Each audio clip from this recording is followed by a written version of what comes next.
Welcome, adventurers, to the Questify Your Life podcast. I'm your host, Grandy, and today we are joined by Ben Greene. Today we're going to be talking about dragons and dragon quests. If you don't know what dragons are in this context, please let me introduce you to it. It's best explained by a very rough analogy, so it's not going to be perfect, but it's really helpful for me. Imagine you are living in a video game or a Dungeons and Dragons campaign, and you look around and it's kind of a dystopian nightmare almost all the time. And you want something tangible to fight, something that you can really feel like you're making a difference in your world, in yourself, and for others. That's where dragons come in. Dragons in this context are the systemic issues and barriers that oppress and hurt others. They are the invisible violence that happens when those in power, wealth hoarders typically, utilize their resources to then attack people with different statuses. Think racism, sexism, homophobia. For me, my dragon that I fight ends up being ableism, such as like in the work I do is within neurodiversity, disability, and mental health recovery. This also includes environmental concerns and democracy and transphobia. That brings us to our guest today. Ben Greene is a public speaker, transgender author, advocate, and the person that he needed when he was younger. Online, he ends up calling himself the trans older brother, which I adore. And he's also the author of My Child is Trans, Now What? A Joy-Centered Approach to Support. And I met him through Substack. So I highly recommend you check out Good Queer News. Please welcome Ben Greene to the podcast. Yay, thank you so much for having me. I am a huge nerd and a longtime fan of your fantastic Substack, Questify Your Life. So I'm just so excited to actually be here in the flesh, in the Zoom, making it happen. This is our first time talking, so I really appreciate that you're like, yeah, let's record the first time we get to talk. Very casual, very chill. Yeah. And then I can just rewatch it because I'll probably be in a bit of a fugue state, just locked in and not remembering anything. And then I get to be like, oh, this is what happened. For sure. The meeting cool people blackout is very real. That's the best way of wording that I've ever heard. So we're here to talk about dragons. Yeah, we are.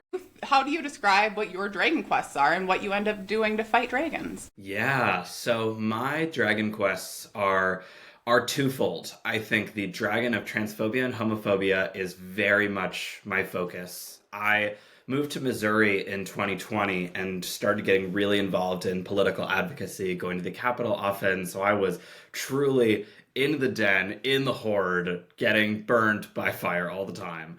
But I was really spending a lot of time in that dragon quest. And then I think the other dragon that I fight is the not to be that guy, but it's the dragon that lives inside of all of us, that tells us that it's time to give up and that it's time to be hopeless. So I focus a lot in the world on building a safer planet for trans queer people and the people that love them. And I focus on helping people realize that it's not too late to build that world and talking about hope and joy. And I really appreciate the language of Dragon Quest and I'm not just playing with the metaphor because I'm here on the podcast. I very, very frequently think about my work in terms of the dragons and the quests that you talk about in your writing. I'm somebody who really loves whimsy and play, and it's impossible to talk about choosing joy without talking about play and whimsy. And so for me, I would get home to the Capitol and I would play some end of episode Game of Thrones music and be like, okay, now I'm taking off my battle paint. Now I am treating my wounds. Now I am coming home to the camp and I'm tending to the fire and I'm taking a moment to slow down in the woods here. And that little bit of play created a safe container for me to really heal from those acutely traumatizing, ventures out into fighting for the things that I believe in. So I really found a lot of joy and a lot of strength in playing with the metaphor of the dragon quest in my work. I'm so grateful to hear that. It ends up being one of those things where if you go and try to fight one of these dragons alone, you're going to get burned. Mm-hmm. And the equivalent is burnt out in our world. Yes. And if you just kind of run away from it, then you're not doing anything helpful and the dragons still exist.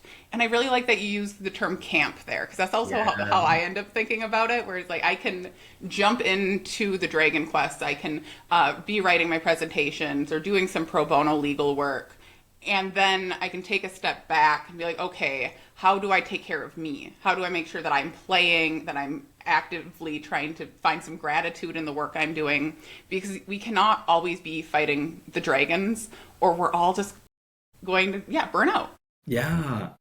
Yeah, one of the most important things I can contribute to the movement is cooking, is knowing that we're going to have a really hard hearing and then I can invite people back to my house, even if I wasn't free Yes. to go to the hearing that day, and just say, now come and sit and break bread and be cared for a minute while we debrief what happened today. That's so important. When I think of dragons, I have a couple different like tips and tricks I like to teach people, and one of them is don't try to fight a dragon alone and start where you're at. So, what organizations and teams are you a part of to help make sure that you're not trying to fight this dragon alone? Yeah, and there's a mix. There's organizations I'm a part of and organizations that I love and have nothing to do with. Because I think that's really important to recognize who's in a part of the fight that I don't want to be in. So, for example, I'm not good at legal stuff. That's not my strength. I do not have the attention to detail to be in a courtroom. I don't have the decorum to be in a courtroom. I want to throw down and talk about building new systems. So the law stuff isn't for me. It's so important in this fight for trans rights. There's such a major litigation component. So I love A for TE. I love Lambda Legal. I love Glad Law. I'm not part of that at all. I offer support from afar, but I'm not in there because that's not where my strengths are. So my strengths are really with organizations like PFLAG, which does a lot of amazing support and advocacy work with the power of, parents and loved ones of LGBTQ people, and with helping bring new parents into the fight. I love PFLAG and any kind of support groups. I end up working a lot with indivisible chapters, with faith congregations. I try not to set expectations for like these are the only people who care about this, because I have all sorts of random companies and hospitals and local elected officials and all sorts of people who want to get more involved. So I kind of see I'm constantly asking who else is going to show up, or who else is already here that I don't know about, or who else can I invite in strategically. And it just keeps getting bigger, and that's really cool to see. That's similar to how I am, where I'm like, I like to be a connector. Other than Yes. the legal thing, I am a bit involved in the legal stuff, Good. considering the whole attorney stuff. But the like NAMI, National Alliance on Mental Illness, I am a Yeah. part of them. But then also, I just like to be able to connect. Same with like Minnesota Disability Bar Association, and trying to make sure that other states also get disability bar associations. And it really, I'm not like an employee of any of these. I just Yes. kind of am a part of the conversation, and I'm trying to connect people. And that's what it sounds like you are as well. And so when I say don't try to fight the dragon alone, I don't mean like you have to have a consistent adventuring party. I mean, you just know who your people are strategically. Yeah. Um, Don't tell and yourself you're the only one who cares about this. Find the other yes, people who care. yes, because that's how you have to, that's how advocacy works. Do you consider yourself an activist or an advocate? Oh, golly gee. It depends. I think I use them interchangeably depending on how nervous it's going to make my audience. In some audiences, Yeah. I say I'm an advocate because I'm advocating for what I care about. And maybe they're brand new to advocacy. And so they don't want to think about, like, when I say activist, they immediately think, oh, cool protest. I'm afraid of that. So I'm not going to go. And, like, truthfully, I'm not a huge protester. I'll support in a lot of ways, but I tend to have a lot of questions about the messaging efficiency of a protest. So I think I'm more of an advocate because I think like really I think organizer is what fits best for me, because it's more about connection, about community power, about bringing a lot of pieces together. So I think I use advocate more because it makes people less nervous. Activist I find turns people off, and if it means the same thing to me. I don't mind not using that word. But organizer is the word where I think I find the most power and I find the most truth. That was so well said. I haven't thought about using the word organizer before because I kind of brand myself as an advocate. And earlier this year, as things were shifting politically, I kind of fell into this position where I felt like I needed to be more of an activist because it felt so urgent and dire. But Yeah. I'm not an activist. The advocate part of me is like I will help teach leaders. I will like write things. I will do what I need to do. But I'm not the person going out to protests, and mostly because they overwhelm me. I end up like the sensory overwhelm gets a bit too much. I feel bad about that sometimes, but my whole brand ends up being about focusing on what your strengths are and then accommodating your weaknesses. And Yes. so that ends up being, well, I'm not going to go to the protests. Instead, I'm going to support those who are, or I'm going to volunteer on a congressional campaign, or I'm going to lead a council, things like that. And that leads us to the next question, or next principle of dragon fighting, I suppose, is it help others out, but be a leader in your fight. So what does leadership mean to you, and what are the obstacles you encounter most? Yeah, it's a complicated concept, and certainly within some parts of social movements, we do see power struggles. We do see people who are, you know, bringing their trauma out, carrying it with them, and not perhaps playing nicely with others. But the way that I see leadership is that I think that every person in this world has something to teach me. It's really important to me not to say just because, I have a big platform, so I have a responsibility because there are a lot of people who look to me for answers. And reminding myself, like, I am not the smartest person in the room. I am not the only person in the room. I'm not the best person in the room. Like, I'm a person in a room who can sometimes get more people to come into that room because people know me. So I think leadership for me means recognizing the power that I do have, that I have a pretty substantial platform and I have been able to get on fairly large stages and I know I have an ability to communicate there. So it's a responsibility. And I think I take that concept of responsibility very seriously with saying I'm not just going to fearmonger. I'm not going to be careless with what I choose to tell people and when I tell them to get engaged. I know that they take what I say seriously. So I try to direct them towards actions that are going to have the biggest impact or towards sources that I vet very closely. But I think that there are plenty of areas, even within the trans rights movement, that I'm not a leader and that I don't pretend to be. I don't try to be. I want to sit down and listen when A4TE has a webinar about the state of trans rights, or when Trevor Project talks about what we need to be doing to support mental health for trans kids. So I love asking myself always, what does this person have to teach me? And what are the moments where I have something to teach? It's about finding that balance. Well said. I'm similar in that. For the neurodiversity component of my work, I'm not a therapist. I am educationally, I have a psychology background, years of speaking, and personal lived experience. And then I also have my law degree and an international and comparative tax law master's degree Ooh. from Sweden, which is a weird side quest fact about me. Cool. I collect like little facts like that to be the best at two truths and a lie. Like I'm unbeatable there. But for my tax law master's degree, I ended up writing about how the American tax system is taxing on neurodivergent individuals, and we should have a more accessible tax system. And that was like informed a lot of the work I still do to this day. But I've seen so many other neurodivergent individuals feel like they want to go teach about neurodiversity, even though they haven't done the work on about learning about neurodiversity. So Yeah. to make it very, like, I believe everyone's story is so important. Like, lived experience and story is how we make tangible change in this world.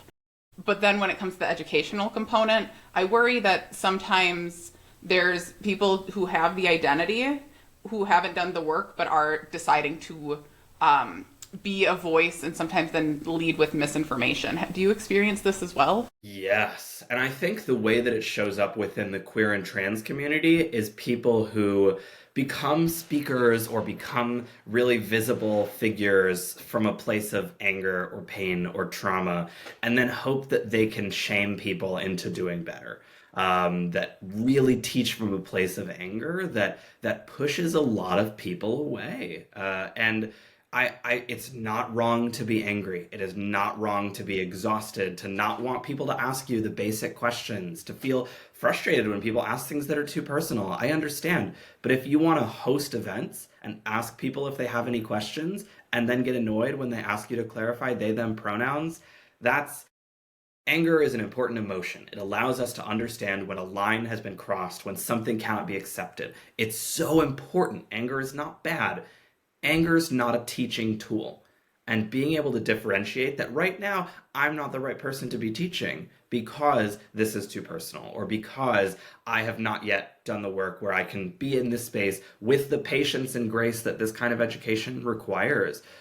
So I definitely see that a lot of people assume that the story creates expertise, both within the community and certainly outside of the community. Plenty of people have been assuming that I'm an expert on trans inclusion since the day I came out as a teenager, which at the time, I was a 15-year-old. I had no idea what, agender polyamorous was. I had just learned about being trans, and everyone was like cornering me to ask all these questions. And so I learned the answers because I realized that people around me were going to give me no choice. But it wasn't until I decided that I was teaching because I wanted to teach that it wasn't just burning me out and making me yell at everybody and then ask why they weren't changing. 100% that. And I think there's also a level of when it comes to calling in versus calling out, that is a skill that a lot of individuals haven't learned yet because they don't know what they don't know. And I know for myself especially, like, I didn't know the difference between calling somebody in and calling somebody out. So I'd see something and I would rage against it. My favorite example is neurodivergent versus neurodiverse. Those are different concepts, but they're used interchangeably a lot of the time.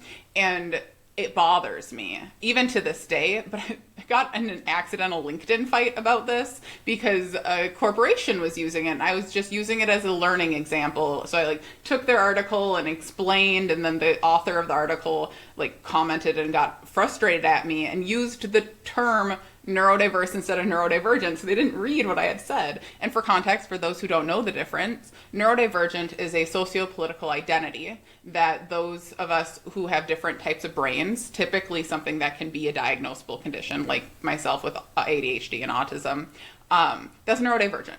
And then neurodiverse is a label for a group of individuals, because labeling one person neurodiverse or just diverse without the context is so bizarre to me. Yes. So that ends up being in calling somebody in would actually be just messaging the company and be like, hey, I think that this word could be changed. What can we do about that, instead of posting it publicly? So that ends up being a skill that we need to just, as a society, especially within our dragon fighting groups, continue to teach, because people want accountability, but shouting at people and shaming them is not the way to actually hold people accountable. Absolutely. In my opinion. And there's got to be a place for both, right? Thinking about when we're recording this, we're right leading up to the holiday season. Thanksgiving's around the corner, and a call out, sometimes there's a place for it, right? You're sitting around the table and Uncle Jim starts going on a tirade over the mashed potatoes. A call out is an interruption. It says harm is happening and it needs to stop. So we can recognize that the utility of a call out is the brakes. It's not going to fix anything long term, but it's going to stop harm. And sometimes that's our top priority. And then our call in one-on-one in a safer space that is not an accusation, that's where the growth happens. To say, okay, things got pretty heated at Thanksgiving dinner. What do you think went wrong? Do you understand why that joke was inappropriate? Or, hey, I know that you always think that joke is funny. If you make it again, it makes my kid feel unsafe. If you make it again, you will not be invited back into my house. There's a range of what the call in could be. But I think you're spot on that people really say, I want accountability. And then they talk about, I dream of found family. I want softness. They love to post on their Instagram story about, softness and a beautiful world. And I really think a lot about living into my values and living the world that I'm trying to build. I want a world that is soft. I want a world where kindness is paramount. I want a world where everyone retains the opportunity to grow. I have to start living like that now if I want to see that be real. which means that I can't just shut somebody down and label them a terrible person because they asked an inappropriate question or even said something terrible. They're not a one-dimensional cartoon villain rubbing their hands together trying to ruin my life. That's a Yeah. person. And you need to give them a little bit of space to grow into who you hope they can be, because otherwise there's just like this divide and you are washing your hands of any sort of responsibility. You're just like pushing them to the Yes. corner and like, well, Civic disdain. Yes. There's no greater problem, I think, facing our country than civic disdain, which is the idea that it's not worth it to talk to each other anymore. That was very much engineered first by Russia during the 2016 presidential election interference campaign. Was a lot of engineering on both sides. If you don't believe these three things, don't talk to me. Those viral Twitter posts were all written by Russian bots to teach us it's not worth it to talk to each other, and are now driven down by tech billionaires, by media moguls, by people who have it in their best interest for us not to talk to each other. And The wealth hoarders. the wealth hoarders, they're sitting on their pile of gold, flinging little rocks at us and then saying, "Oh, I think that guy threw that rock. You should get him." Yeah. Yeah, and then that kind of goes back to the dragon analogy, where Yes. like these people are profiting off of dragons attacking different statuses, and then they're giving messages that are like, well, it's not actually the ableism. Like ableism isn't the dragon that's attacking you; it's actually reverse racism. Classism isn't the like thing that's attacking you; it's actually reverse sexism. And like relabeling what the dragon is incorrectly is a tool they use. Absolutely. And that's why we add language to understand our experiences. Yeah, absolutely. You ended up mentioning values, and I know that's kind of like off the dragon stuff, but it ends up being one of the first quests I think anybody should go on if they want to learn how to questify their life. How do you explain what your values are? Do you have specific words for them? Then have you done that work, or is it more of a general concept? Yeah, I think I haven't necessarily sat down to say, like, here are my explicit, like, I don't have like a values written statement. I do try really hard to align my values with, like, I'll write value statements when I'm trying to change my mind about something or when I'm learning more about something. So I'll give you an example. Something like artificial intelligence. I have a lot of really complicated emotions about AI, most of them incredibly negative. And I have to reckon with the fact that in some ways, AI is not going anywhere. And it is a tool that could be beneficial in allowing me to help make my work more effective. And so what I did with AI was I sat down with the things that I know in my heart to be values, and I wrote a values document of, like, if I'm ever going to use AI, here are the conditions for that. It's incredibly specific, and I aligned each of those with my values and said, to avoid it becoming a creep of like, well, what if I use it for one more thing? What if I use generative? Yeah. What if I did this? I wrote, here's why I'm taking this stance, and here's what would need to change in order for this stance to be okay to be broken. So I'm never going to give money to an AI company as long as tech billionaires are aligned with the far right. And I'm not going to use generative AI while I'm asking people to read my work. And so I wrote this whole, like, it's just for me personally. It's not like a published thing. And so whenever I'm really grappling with something, how do I want to, like, maybe I want to partner with an organization that I'm not 100% aligned with, but that really wants to help the trans community. How does this align with my values? And then I think what I have been a little more, like, tangible about sitting down with and thinking about is my dreams of a better future. That's something I think I really try to root into, and that keeps me going as an advocate, that I'm very active about dreaming of what I think the future could look like, what I want it to look like, and dreaming of a future with myself in it. That helps me recognize that a better future is something that we will be able to achieve, and that it's something worth fighting for, something that I'm proud to fight for. So I dream of, a cross-country road trip with my wife where we can get off the highway anywhere and go to a local LGBTQ bookstore and then go to a restaurant and talk about our queer identities and make friends with the restaurant host and meet some local LGBTQ people, and then safely continue driving and go to the bathroom anywhere. And so that dream. It's very aligned with my values. It's very personal, but it's also not, right? I dream of safety in rural communities. I dream of queer people not needing to move to metropolitan areas in order to feel they can exist as they are. I dream of being able to go to the bathroom anywhere without fear of repercussion. So that means that I can then pick my actions based on what are the dreams that are most exciting to me. So I think even though that's not necessarily like, okay, here are all of my values, it is here's what's most important to me in my heart. Here's what I'm energized and excited about, and what I can specifically do to make those dreams happen.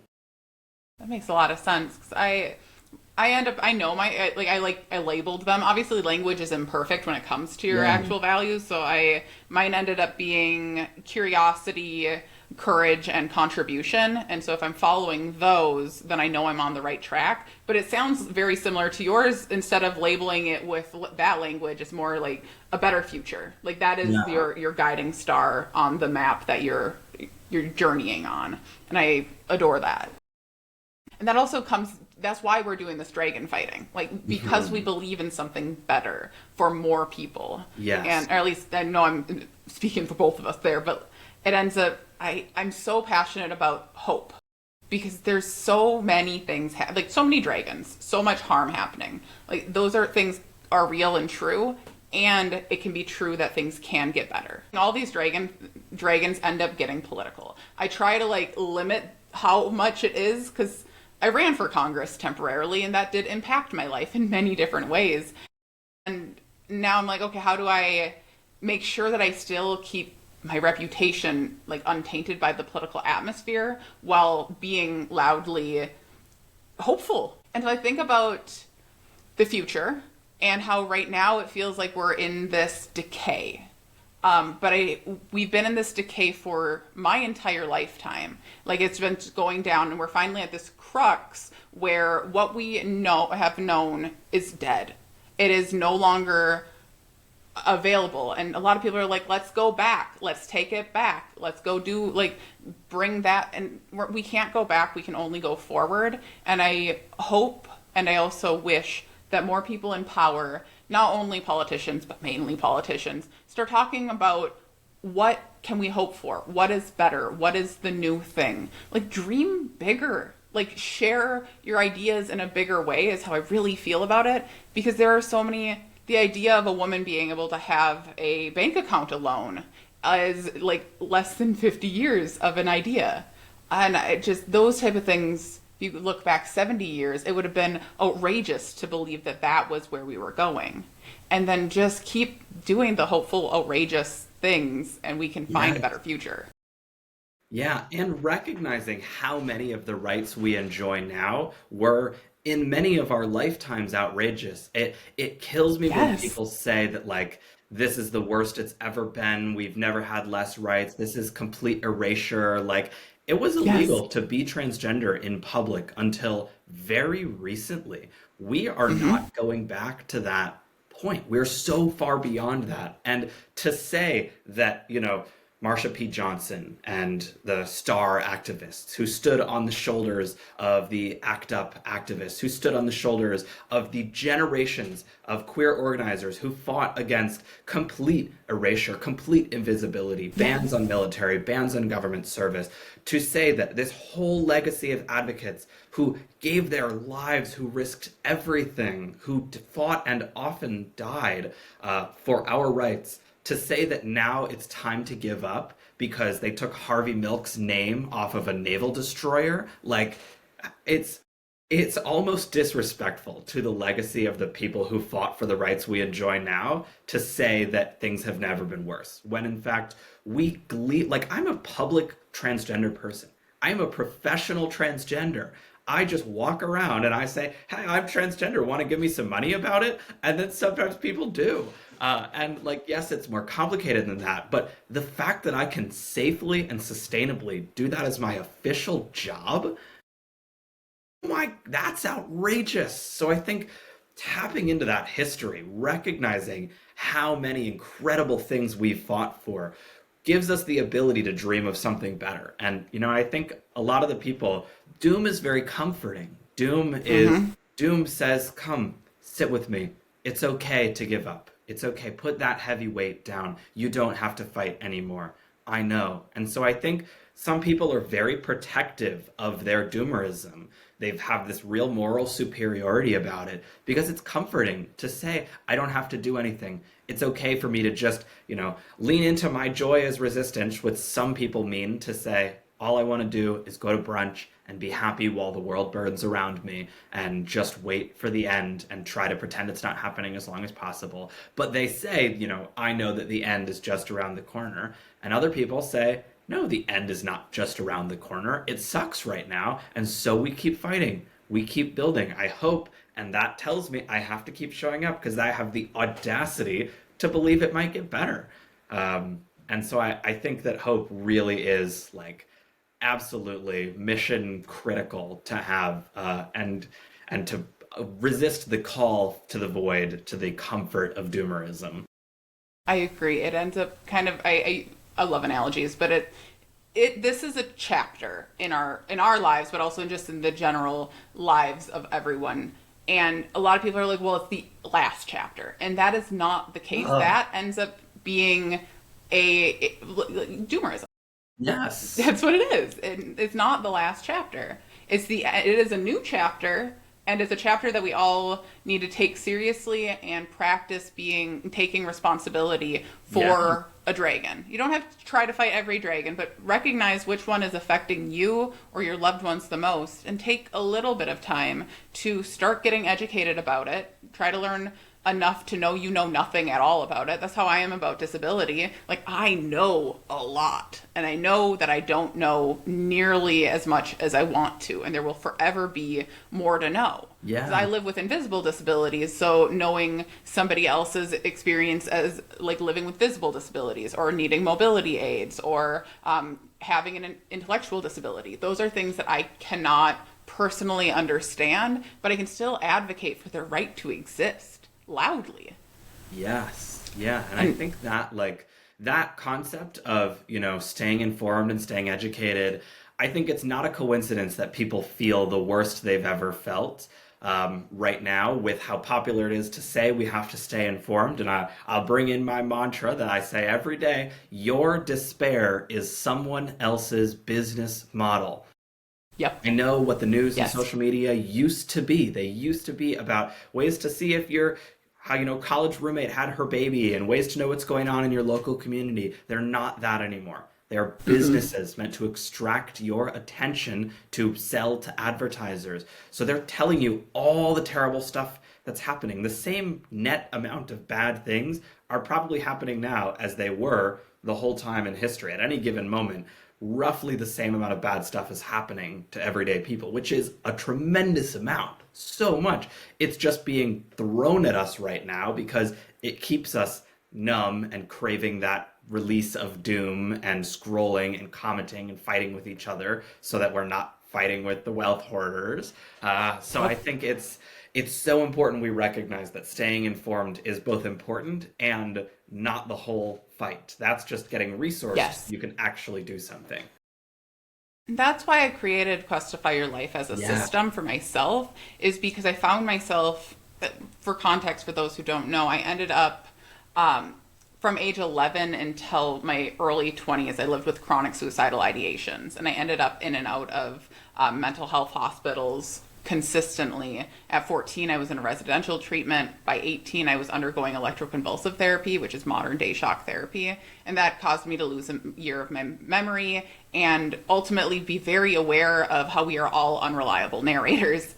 And with that, then I had this comfort of depression. It was comforting to know that people would take care of me, that I didn't need to be responsible for certain things. I'm not saying this for everyone with a mental health condition at all, because I advocate for inclusion, but for me it ended up being comforting to know that I didn't have to do those things. And then while I was getting into mental health recovery, one of the first skills I had to learn was responsibility, how to take charge of something and try to make things better for myself, and then use my story to make it better for others. And that's hard. Yeah. It's hard to take action. And I'm grateful for the world that we have currently, as you were saying, where I probably would have been lobotomized if it was a couple generations previous. As a like white woman who does have quite a bit of privilege, I grew up low income, but that ended up being the demographic that was regularly, as just women in general, were being lobotomized. And so I'm grateful that I have a voice and I have a law degree. Like, people take me seriously most of the time, and that's wild. I'm very grateful. And that kind of brings us to another one of the kind of like pillars of dragon fighting, which is working to bring the voices of the oppressed into the fight. Like, I have a lot of privileges, and I know that. And so talking about intersectionality ends up being a really big component of my presentations. I just want to, like, I need to highlight it so that people know that my voice is just one of the voices, and you need to look at other voices that are impacted by several different statuses, because there are individuals out there who are getting attacked by a ton of different dragons all at once, and their lives are harder because of that, even if you can't see the dragons because you're not impacted by those specifically. So how do you end up bringing the voices of the oppressed into your like intersectionality? Yeah. So I think about that all the time because I'm someone who exists on both polar ends of the privilege spectrum, where I am a trans person, so I'm one of the most attacked, targeted groups in the country right now. And when people don't know that I'm trans, I'm a white man with a reasonable financial stability. I'm on both ends. So I spend a lot of time thinking about privilege and allyship, and where I need allyship, where I give allyship. And I want to take a second to talk about this phrase people use: put your oxygen mask on first before helping others. And then people say, well, be aware of your privilege. We should be interdependents. We should always help other people with their oxygen masks. So then we get a lot of like martyrdom or white savior complexes. What I think about is that, let's say I'm on a plane and we hit some real rough turbulence, the oxygen masks drop down and mine is totally tangled. I cannot get it on, and I'm starting to go a little fuzzy at the edges, like I'm freaking out. Sitting next to me is Olympic swimmer Michael Phelps. This man is aquatic. He can hold his breath for 10 minutes. Like, he's built to be underwater. He could help me put my oxygen mask on, and nothing bad would actually happen to him. Even though we're on the plane, it's scary, the masks are coming down, but he could say, actually, I'm okay right now. I can hold my breath. So I think for me, the thing that's been really helpful to recognize is not just saying universally, like, well, I have privilege, so I need to throw myself in front of the train, like I need to be on the front lines, because there are moments when that's true and moments when that's not. And sometimes moments I have to sit with myself and have a hard truth. So in Missouri, for example, I was going to the state capitol all the time, which was much safer for me to do as a white person than it would be for a person of color. So I was really glad I could go there so that, Black trans women did not need to be in a space that would be much more hostile to them. A lot of security officers going around, a lot of bathroom scrutiny. So that was a place that was safe for me. And there was a moment where I was talking to my wife. I said, Samantha, these bills are really scary. These bills are horrible. I'm so stressed. I don't know if I can keep, I don't know if it's safe for me to stay here. And she said, okay, tell me about the bills. Help me understand. So I told her about the bills, and we realized that they were pretty much all targeting trans youth. And so I had to have this moment of like, okay, wait, actually, these bills aren't about me, which means I am safe to keep going. And now I go because trans kids aren't safe to go there, or because parents of trans kids are targeted by this bill. And sometimes it's about trans adults, so I let the parents take the lead and I don't show up at the Capitol. But I think, recognizing that some bills only affect trans women, and so I can show up more advocately or more passionately as a trans man. Or some bills are about medical transition. I know a lot of people who are, identify as non-binary, aren't seeking medical transition, aren't trying to play sports, and then make the anti-trans bills about them. And sometimes we need to sit down and say, okay, hold on, this isn't about you. And actually, taking it less as a personal attack and choosing to show up for the people who will be impacted by this will be much more helpful than saying, oh my gosh, these bills are all targeting my right to what? I can do all of the things that I need to do. I can hold my breath. So recognizing when bills hurt all of us, when they hurt some of us, who they'll hurt the most, always asking who will be the most directly impacted by this, And how can I either go so that they don't have to, or how can I get them into the room? How can I make sure there are Black trans voices at the leadership table? Even if the Capitol isn't the safest place for them to be, if they want to go, I'll ask, how can I make that a safe environment for you? What can I do as an ally? How can I put my body in between you and somebody who might want to hurt you? Yeah. And then saying, who else needs to be at the table? Who else needs to be making the plan? Who else needs the community care that we're planning once a bill has passed? Always asking, who else should be in the room right now? Yes, it's nothing about us without us Exactly. ends up being the case. And I was doing some research earlier because I end up saying, like, often I throw out without a citation because I know it to be true, that a lot of trans individuals end up also being identifying as neurodivergent. Like, it's more than the average population. And so the intersection between our work is very, like, there's a lot of it. I was like, okay, well, I need a site for that, of course. And I found one that I don't have up, but it ended up being that trans individuals are double as likely to have a disability than cis individuals. And that makes sense to me because the stress, it ends up being stress factors plus a bunch of other things. Of course, this is oversimplifying it, but that's where that intersectionality comes into play, where the work that I do impacts your work, the work you do impacts my work, but I'm not a leader in your fight and you're not a leader in my fight. But we are able to use our platforms to just keep bringing everyone up because these are really important things. Yeah, and we understand that the people who are trying to make my life worse, the people who are trying to make your life worse, who are trying to erode voting rights, who are trying to impact abortion access, it's the same people doing it for the same reasons, using the same tools. They're well unified. And we are sitting here saying, I don't have time to talk about racial justice. I'm talking about trans rights. And actually, no, if we were unified, that would be much worse for the people who are trying to attack us, because overall there's more of us than there are of them. So being able to recognize that I don't have to lead every fight, but I do want to try to listen to every fight and to show up where I can and to highlight the intersections everywhere possible.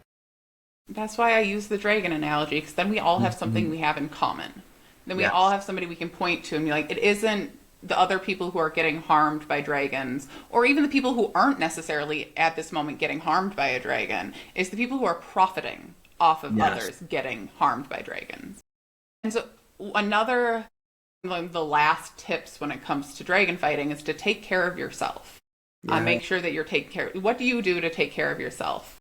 Yeah, I do a lot, but I think the easiest way to sum it up is reminding myself and having the core of my identity have nothing to do with the dragons, have nothing to do with the quests, with the fight. It would be easy to let that become who I am, to let, the size of my platform go to my head, or to say I am first and foremost an advocate, an organizer. And some people see me that way, whether it's people that hate me, that view me as having this terrible agenda every day, or even people that love my work, that view me as booting up in the morning, doing a whole day of exhausting advocacy activities, and then powering down before the next day. I am a whole person, and I refuse to let myself be a character in someone else's, or a caricature is maybe a better word that I'm looking for. So that means that I take time to rest. I think of myself as a good friend, as a mediocre chef, as a person who loves to read and a big nerd. That was one of the first things I said when we got on this call is, hi, I'm a huge nerd. I think of myself as a nerd before I think of myself as an advocate, not because the books I read are more important than the advocacy that I do, but because my view of myself isn't about, am I winning? Am I showing up right now? Which means also that when I take a break, I don't feel like I'm worthless or like I'm not, purposeful in the way I'm walking through the world. I don't have a loss of identity when I move, and I'm not as well connected as I was when I lived in Missouri, because I'm still that same core person, whatever feedback I'm getting, whatever amount of work I have time to do. So trusting that other people can keep carrying the torch, that I don't walk alone, and that I get to slow down and take breaks and have a robust, normal life in addition to being an advocate is really important for me. That's so well said. I fall into the trap, the obstacle of sorts of being like advocate first. Mm. Because I have been that like martyr. I absolutely, and Yeah. I'm working on it because I can't say I'm on top of it, but I can't say that it's like all done. Because when I was running for Congress several months ago, I only made it about 3 months until I was like, I'm going to burn out, and this is going to destroy me if I don't quit now. And so I'm really grateful that I had those skills to know to take a step Yeah, back. that's so But important. during the last couple like weeks of the campaign, I ended up feeling like Frodo taking the ring to Mordor, but I didn't necessarily have any individual Samwise. And so I ended up just feeling as if the weight of the world, or the weight of democracy, was on my shoulders, which is ridiculous. Like, I understand that version and like the thought process there. I give myself a lot of acceptance and grace, but ultimately that is not a healthy place to be if I want to make Yeah. sustainable change. And so sometimes I just got to learn the hard way, and that's how I did it. Now I'm helping a different candidate, and I'm taking steps to make sure that I continue doing the work without feeling like it's my entire thing. Because I want to do Yeah. Questify Your Life stuff. Sometimes I want to make little silly videos. Sometimes I want to be seen as not just this leader. I want to be seen as an individual. So Yeah. that's And hard. I love to do bits with myself, and sometimes I catch myself being like overly grandiose in my self-importance of like, but how can I take a break? This thing is happening. How will they survive if I Mm-hmm. leave the state or if I don't go to this one thing? And I will out loud say to myself, sometimes in a British accent, which I'm not going to do here, but because I just love to be goofy, Ben, are you doing hubris again? Every time I notice I'm making myself up to be like the whole movement sits on my back, like, boys, sit down. You no, everyone's really smart actually. Are you doing hubris again? Usually the answer is yes. Mm-hmm. And like that's such a silly question to ask yourself. I love the word hubris. I think it's ridiculous. And it's spot on. And so like finding funny ways to notice those yellow lights of like, hey, I'm gonna approach burnout, I'm gonna approach exhaustion, Mm-hmm. I need to slow down, and then being funny with myself about it. I listen to myself better when I'm being funny about it, I think. Use personas. So I Whoa. within like the Quest for Your Life like system, it's like journey, character, and quest. And under character, I'm autistic, and within the autistic community, we talk a lot about masking and like how to unmask. And I Yeah. personally find masking useful. I think that there is a certain level of performance that is necessary when communicating. And so Yeah. I'm okay with that. But if I can be silly and goofy with the personas, then it helps me separate them out. So I have Mm. elf version, which you see right here. This is my elf version, and I have two different ones. I have like elf bard and elf wizard. And so elf wizard tends to be the version of me who's like doing legal paperwork, who is writing like agendas and leading different councils. And then elf bard is probably my favorite persona, which is getting up on a stage and sharing my story and talking through the different information I have and how to make it applicable to people who may not have ever heard the term neurodiversity. And then those are not my only personas. Those are the ones people get to see the most of the time. But I also have Hobbit, who is like the version of me who's just like cooking and cleaning and like just in the moment and being mindful. And I have Fairy, who is all over the place and chaotically creating art, not caring if it's perfect, not caring if anybody sees it, just creating something. And then I have Gremlin, who is the version of me where if I'm in a flare because I live with chronic pain, or if I'm scrolling on my phone for hours and then catching myself doing that. And they're all necessary and they're all useful, and I love every version of me. And so it's not like Elf is better than Gremlin, it's that they're both needed because I'm a whole person. If that makes sense. Yeah. I love that. And it reminds me of a strategy I use that's like my go-to mindfulness, quiet my brain down strategy. Yeah. That's really similar. That's like I have these different characters that represent the different parts of my life. And when my brain gets really loud, I imagine that they're all there talking to me.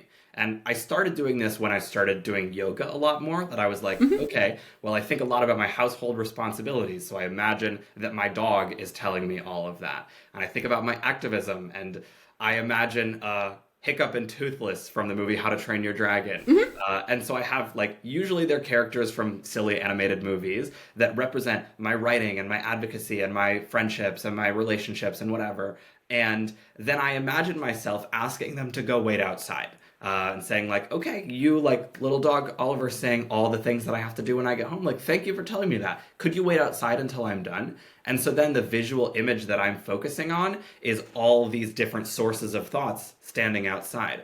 Mindfulness isn't like empty head for me. Empty head is not possible. But imagining all my favorite little cartoon characters standing outside instead of hearing all those thoughts about here's what you need to do, here's what happened in the news today, is so calming for me to have those pieces of myself that I can step into. I love the character personas idea. I think that's really, I'm probably going to steal that. I love Please that. do. But like mindfulness is so important. And I have so many different tools because I've had some really dark points in my life. And so I also have like channels. I like to think of my brain as having like 3 different channels. And so I have like the chaos. It's like the automatic, it's the part of my brain that used to be really dangerous for me. And now it's not as dangerous. I've been able to use a lot of tools, but it is cluttered. And then I have the next one, which is just being in the moment. Still loud. I can still like get the fuzz of the other channel, but I'm here. I'm just in the moment. And then I have Questify Your Life, which is everything is kind of like a game. I'm a character, and it's not, when I say I'm a character, I don't mean that I'm change into elf or I change into gremlin. Yeah. Those are more like Skyrim armor or even like a Zelda fairy. It's an addition to who I am, not a completely different version of me. Neat. I love that. Yeah, and then mindfulness wise, my little trick that I like to do is like if I'm going on a walk, I like to pretend I'm a little alien who's never seen any of these, like anything before, and I'm delighted by everything. Like just a delighted little alien getting to be like, ooh, that is there's a little, like these humans have created a structure to give books to each other. That's so cool. Or there's this food shelf, like they give food to the people who need it. That's amazing. And it's just, it makes things, if everything's overwhelming and just dropping into that, it makes things doable again. And you can then take action. That's so cool. It helps so much. Yeah, the play and the whimsy. That's everything. Yes. That's the point. Yeah. Why, like, if I was to do all this dragon fighting without actually thinking of it as dragon fighting, it would just feel dystopian. That's not sustainable for me. I don't think it's sustainable for anyone. And we have so much research on play. We have so much research within positive psychology to show that you do need the balance of allowing yourself to be positive and finding that hope and gratitude and taking action. Yeah, that balance is critical. It's got to be about having all the pieces at once. The joy, the anger, the passion, the change, the rest. It's all got to coexist. Absolutely. And that's kind of bringing us to the end of this episode. So where can people find your work if they want to support you and learn more? Yeah, so the best place to find me is on my Substack, Good Queer News, where I talk about reasons to be hopeful, positive stories that you might not have heard about, and strategies for building a better, longer-lasting, more successful movement. You could check out my book, which is called My Child is Trans, Now What? A Joy-Centered Approach to Support. Or you can follow me on Instagram at pseudo.bro, because I'm your trans older brother. The handle stuck and now it's too late to change. I love it. It works well. And I'll link all of those in the show notes as well. Thanks.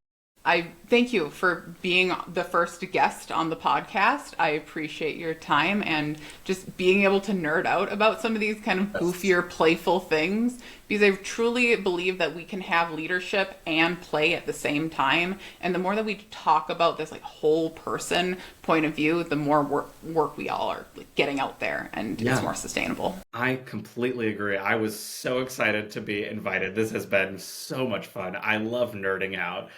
This is great. Thank you for having me, and thanks for listening, everybody. See you next time. Bye.